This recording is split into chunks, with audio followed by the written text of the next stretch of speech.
contre la guerre, mais parfois, il y a des circonstances qui sont inévitables.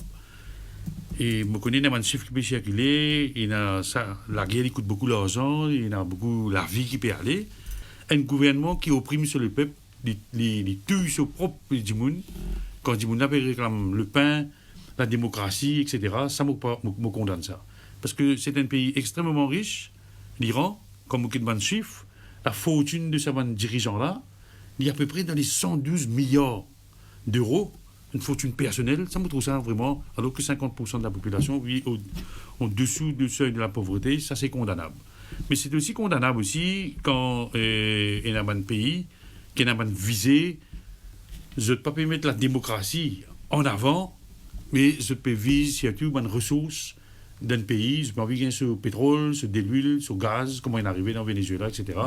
Alors je dis plusieurs chapeaux. Déjà, nous l'économie assez fragile dans le monde, la croissance va être revue à la baisse, surtout c'est le pétrole qui est un peu le poumon même de l'économie de plusieurs pays.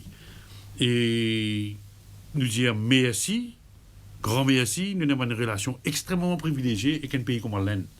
Mais quand c'est parti dans l'Inde, aujourd'hui, là, dans sa crise-là, Maurice Nietzsche vraiment ramasser un gros problème. Interview le ministre de l'énergie indien.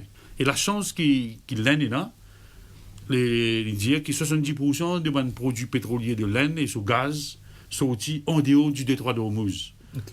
Et 70%. Il y a 30% qui a payé les choses dans le pays Golfe. L'Inde est diversifié sur le basket. C'est ça qui permet de faire nous assurer que nous avons des produits pétroliers sur une raffinerie au niveau approvisionnement en gaz et produits pétroliers. Côte Maurice, c'est ça qui STC peut signer un accord de 5 ans avec Indian Oil. Indian Oil. C'est ça, on dit la chance que Maurice est là.